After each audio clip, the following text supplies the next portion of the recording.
ஆனால் தமிழ்நாட்டை பொறுத்த வரைக்கும் இந்தியா கூட்டணி வலுவாக இருக்கிறது. இந்தியா கூட்டணி தான் என்னை பொறுத்த வரைக்கும் வருகின்ற சட்டமன்ற தேர்தலில் வெற்றி பெறும்.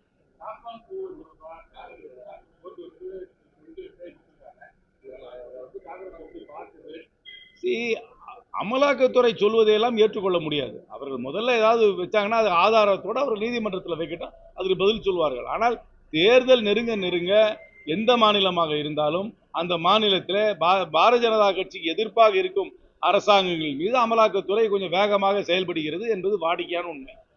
குற்றச்சாட்டுல ஆதாரம் இருந்தால் அதை நீதிமன்றத்தில் நிரூபிக்கட்டும். இவங்க ஒருத்தரை ரெய்டு பண்றதாலேயோ ஒருத்தரை கைது பண்றதுனாலேயோ அவர்கள் குற்றவாளிகள் ஆயிட மாட்டார்கள். அதை ஏற்றுக்கொள்ளவே முடியாது.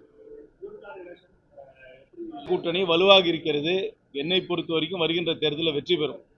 அண்ணா திராவிட முன்னேற்ற கழகமும் பாஜக கூட்டணியை அண்ணா திராவிட முன்னேற்ற கழக கடை தொண்டர்கள் ஏற்றுக்கொள்ளவில்லை என்பதுதான் என்னுடைய அரசியல் புரிதலிலே நான்